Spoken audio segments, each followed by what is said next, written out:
Alrighty, welcome back from the episode of Two Playing Sports. Today is Thursday, August 10th, and we are here to talk a little defensive line breakdown on, what will Oklahoma be in this season in 2023? What can we expect with all the transfers and people leaving, transferring out, graduating? The play on the field that Todd Bates and Miguel Chavis are going to be able to put out there, and really at the end of the day, will Oklahoma be better than they were last year? Doesn't say it's not a whole lot to be better than you were last year. I know Brandon didn't get to see it, but even a baby step forward would be night and day difference. So, but before we do, be sure to like the video, subscribe to the channel, turn the notification bell on, follow us on Twitter, Instagram, Facebook, Apple, Spotify, and TikTok. Everything's linked in the description below. And remember, every Tuesday night we're going live. This Tuesday will be at 8:30 p.m. Central. Hopefully, it is everyone against Jose because his Missouri Tigers are losers in the Williams-Linares sweepstakes. We're obviously a few days away from that decision, so we're hopeful that Jose is going to be Hose Bayless, and he's going to be devastated. Gotta see it. We gotta see Hose Bayless. First of all, it's my Oklahoma Sooners, and I've already been practicing for my Skip Bayless impersonation, boys. Assuming that you guys are right, and it sounds like things are going in our team's favor. Oh, imagine that. Imagine that. Hose Bayless. So be sure to be there for Tuesday's live. It's going to be great. And we might actually have some of you guys come on the show and ask questions and just talk, and if anyone's interested in that. So we might open that up and see if we can start doing that. So Shotgun a claw with us live, and then we'll start talking sports live. Yes. So, hop in shotgun immediately, and then we'll get after it. Yeah. So all right, let's get into it. So last year the defensive line was not great. I think everyone that's watching this video would agree to that. Since then, Oklahoma has landed some extremely talented players in the 2023 class. PJ Adebawore comes to mind. And obviously we were hoping for Derek LeBlanc, but LeBlanc isn't here, unfortunately. But then they also brought in a transfer like Deshaun Terry. Jonah Loalu has moved inside. He's nearly 300 pounds. I think he's 292 according to the official team roster on Oklahoma's website. So, Jose, I'll turn it over to you. What are some of your overall thoughts, initial thoughts on the defensive line, and what do you expect? It can only be better. I think that not only is that the expectation, but it's pretty tough to be worse than last year. It was bad. Brandon's got all the stats, so I'll let him speak to those. But the overall takeaway, when you look at last season, there was some games where they were better. The beginning of the year, Reggie Grimes looked like he was going to be that guy after 2 games, and then he fell off hard. I don't know if they just felt the early effects of the lack of depth when it came to last season, because there really wasn't much. The coaches were hell-bent on not playing many freshmen, if any. Our Mason Thomas got the most time, and I think we would all agree that he probably gets a much bigger role this season. When you look at it this season, it's going to be completely different than last year. The personnel, hopefully the play, and how they approach the game. Todd Bates talked about it. We talked about it a little bit in the live stream. Pretty sure he said they're girthier, which is hilarious. That's a fantastic word to use for what he means. Essentially, they're just bigger. They are building the second plane right now because there's going to be too much weight on that team. There's more 300-pounders. Jonah Loalu, like you mentioned, moving inside. And apparently that was a plan all along. They were going to beef him up, get him as big as he could be while he maintained, good athleticism, and move him to the inside. Apparently they've seen him at that interior defensive lineman position since they scouted him and got him on campus. And then you also assume that you're going to see a lot more new talent on the edge. I don't think that you're going to see much Reggie Grimes this season, to be completely honest. And Ethan Downs is probably going to get a significantly less amount of time on the field. When you bring in guys like Rondell Bothroyd, who was a good player in the Big Ten, the ACC with Wake Forest, coming into Oklahoma, I mean, when we had him on the show, he was still pretty fresh to campus, but it seems like as he's gotten more comfortable with the team, he's going to be a big impact player this season and could be all over that defensive line. PJ Adebore, a guy you mentioned a second ago, while he may not start, and there's a chance he could because he's a freak athletically, and if you've seen the pictures of him now versus when he first got to campus, holy shit, that guy's enormous. R. Mason Thomas, and then the interior. I think that's really the biggest question mark, right? Who's going to play there? Are they going to be heavy rotation? Overall, I think as long as they can get more pressure on the quarterback, they'll be just fine. Yeah, so obviously I missed last season. So I did some deep digging on these guys' numbers and stuff of everybody that I thought would have been a relevant player on the defensive line or guys that would have played a decent amount of snaps. And just going through stuff as well. So as a whole, the defensive line, I think their number one job, I think we'd all agree, is to get after the quarterback, get sacks. This team as a whole last season, not even counting linebackers / safety, corner blitzes and things of that nature that hit home sometimes, the team had 28 sacks as a whole. So it's not great. Your 2 sack leaders were tied, and all of these stats I pulled from College Football Reference. That's what I like Pro Football Reference, Pro Basketball Reference. Anytime I'm pulling stats, I go to that side. I think they do it the best. Grimes and Downs tied at the team lead with 4.5 sacks, which not great, not horrible. But then I was talking to Hose before the show started. Reggie Grimes had 3 of those sacks in one game against Nebraska. So that, as he alluded to, that's quite the downfall. The team against the rush last season, the numbers I'm looking at are not very good. And you guys made it sound like it was pretty abysmal. The team's getting 4 or 5 yards a carry. But you mentioned it, Bram, and I think when you look at what's happening on this team, that's where they tried to improve the most. You've got guys like DeJoun Terry coming in. He's got 5 career sacks, 8 tackles for loss. Devon Sears, a Texas State transfer, playing on the inside. Philip Paella, the Washington State transfer. Like, they're trying their damnedest to bulk that room. But the 2 biggest ones, it's going to be Bothrid, friend of the show, Rondell Bothrid. He had 6 sacks last year for ACC for Wake Forest. That would have led the Sooners in sacks had he been there. Deshaun McCullough only had 4.5 as well, so he would have tied with Downs and Grimes, but he also had like 50 tackles, which is far and away, and he also had 8 tackles for a loss. Combined with Trace Ford, McCullough, and Bothrid, 244 tackles, 18.5 sacks, 50 tackles for loss, or 49 tackles for loss. That's a lot of experience, a lot of pretty decent football coming in. These guys are going to have to be big for the Sooners if they want to improve that defensive number that they put up last year. And I think they will. I think Deshaun McCullough has the potential, I've said it multiple times, to be Big 12 player of the year, or at least the Big 12 newcomer of the year in year 1. I think he's going to be very special in that cheater role, and he's going to be big, getting off the edge and putting pressure on quarterbacks. I agree with you, man. McCullough, based off what he did at Indiana as a freshman, was quite impressive. And I think Paella, you were talking about him, he's actually from Utah State, so I know Utah State. Yeah, my bad. Good correction. Yeah, good job. Appreciate it. Someone that I hope that emerges in the interior of the defensive line is Kelvin Gilliam. Gilliam, he's dealt with some injuries, but according to their website right now, Oklahoma's website, he's 6'3", 300 pounds. So he's got some good size to him. I'd like to see him take that next step, and you would hope that he would, coming into his redshirt sophomore year. He's been on campus now. This is his third year. So you would hope that he will take that next step. I think bringing in Deshaun Terry and Devon Sears, I don't know how much Devon Sears honestly plays. I think between Terry and Paella, I think those are going to be 2 of your most impactful interior defensive line transfers.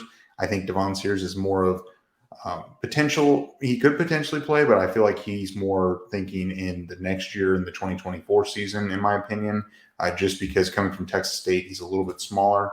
And then, hopefully with Jacob Lacey, there's been talks that there's been some health issues and whatnot. So I'm not really expecting him to play. I haven't heard, he is going to play. So a lot of transfers have come in. I mean, I just listed them off.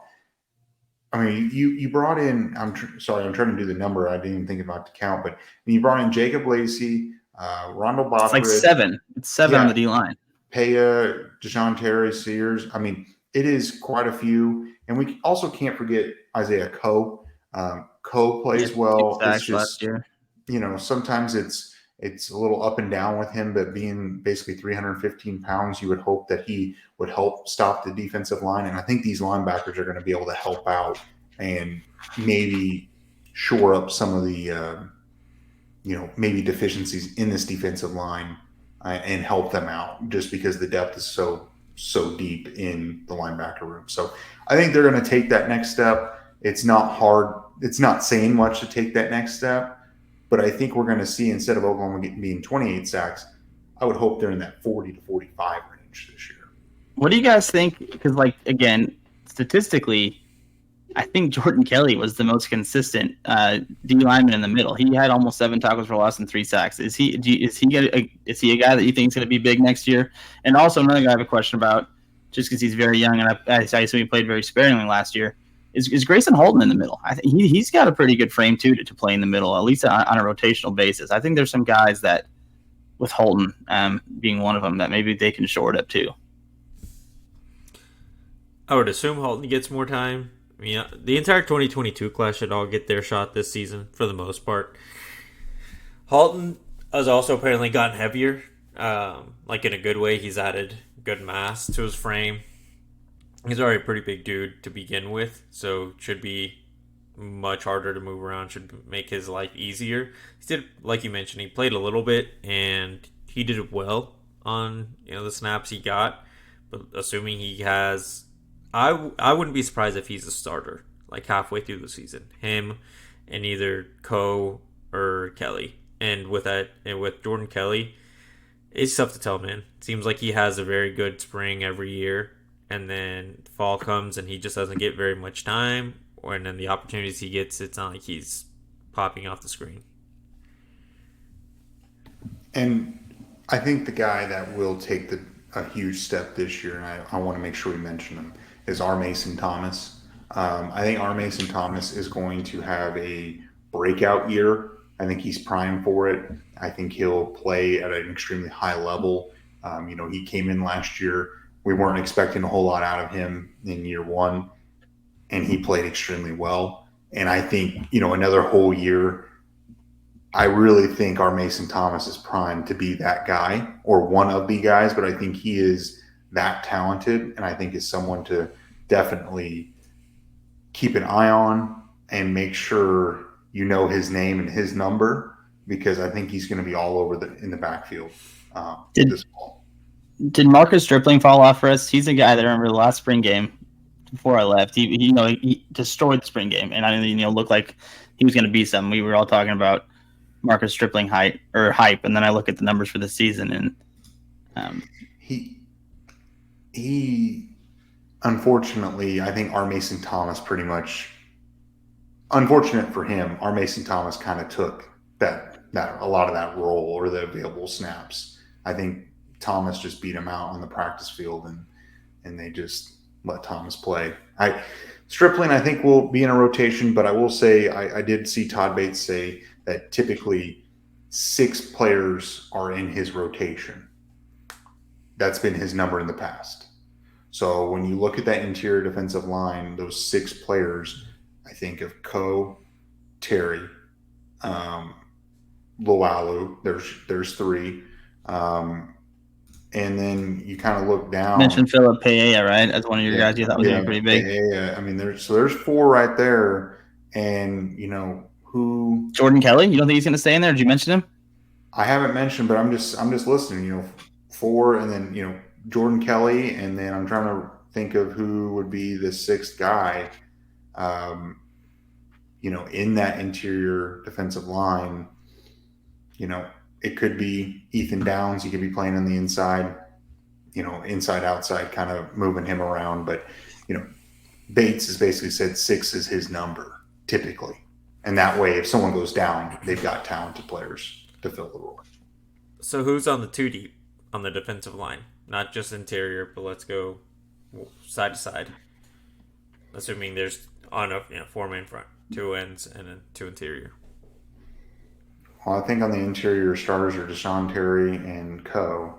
And then second string would be Loalu and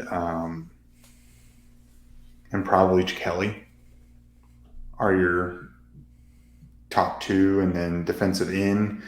I think you have R. Mason Thomas as your one on one side and Ethan Downs on the other. And then you've got Trace Ford behind one of them and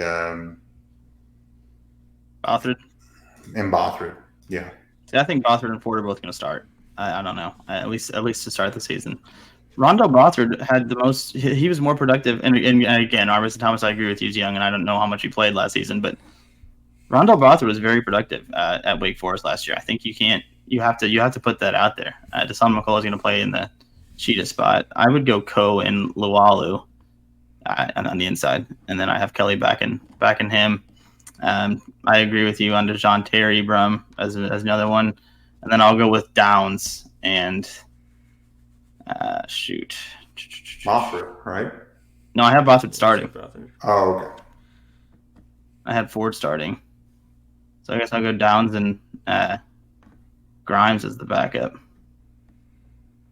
So I think the defensive ends are Mason Thomas and Rondell Bothard as the ones, and then the twos, Trace Ford backing up R. Mason, and Ethan Downs backing up Rondell. I think those four have pretty similar skill sets, and you can expect a similar results when they're on the field. On the interior, I think DeJoun Terry's a good pick, and my number two, I think I'm gonna go with Brums. DeJoun, or whoever said it. I think someone said DeJoun and Isaiah Coe. Yeah, that was Brum. I think that those are the two ones, but my twos I would say are Lualu and Halton. I really think Halton is going to have a good year for Oklahoma on the interior.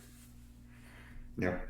No, I mean, it's going to be better. It's not saying much, but it's going to be better. Oklahoma's going to be able to rush the passer. If they can't, then we might have a little bit of a concern about the defensive line commits in the 2024. I think they're going to take the next step this year and be able to show that. So,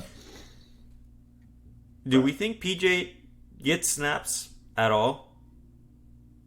I think he has to, but I was gonna say, yeah, if they're not producing, or if they're, he has to. Like, you can't leave a guy with that much just potential on the edge, just sitting there doing nothing. I think if you're not, like Brum said, if you're not hitting home and you're running out of choices, you have to throw the kid in there. It's just go make a play, PJ. I think he plays. I just think it's certain situations and certain packages and plays sparingly, and then he might grow into a larger role in his freshman year. But he's almost too talented to keep off the field, just like Peyton Bowen. He's just that gifted. Now it's like similar to Jaquez. I think Jaquez is going to get in roles, and obviously I think Jaquez is going to become a big time player. But if they throw PJ in there in a situation, let's say it's a 3rd and 7, 3rd and 8, and he gets a sack. All right, then they're going to try to throw him out there next week, and he gets another sack or blows up a running back or some shit. If he strings together 2 or 3 big plays on a 3rd down situation where he might be thrown into a game, there's no way he's going to stay off the field. So PJ is going to have the opportunity, I think, with his limited stats. If he makes plays of those, he's going to find himself a formidable role in the defense. Yeah, no, I agree. I mean, this defensive line, that's something I'm going to be watching like a hawk week. Well, I guess week 1 doesn't really tell you a whole lot, but, early in the season, we're going to see if this is different, which I expect it to be. Because Arkansas State sucks. Yeah. So, but that's all I've got. Do you guys have anything else? If not, Brandon can roll into the end of video challenge. No, we're going to steal Jose's question there. He asked us for the end of video challenge, because there's a lot of guys on this defensive line, especially after a down season, to make a play here. Like we talked about with the receivers, it's kind of open. I feel like it's pretty similar here with the defensive line, just because it wasn't very productive last season. So go ahead and give us your 2 deep along the defensive line. Thought that was a good question. That should get some good responses. I'm curious to see what y'all have. Yeah, I'm definitely curious to see that as well. So, made it this far, be sure to like the video, subscribe to the channel, and turn that notification bell on. Follow us on Twitter, Instagram, Facebook, Apple, Spotify, and TikTok. Everything's linked in the description below, and we will catch you guys for our Tuesday live stream at 8:30 p.m. Central. And hopefully it's Hose Bayless, and everyone can be against him and it should be a really fun time. So you guys should definitely tune in and potentially be able to get on the show and do some Q&A and just hang out. So see you guys.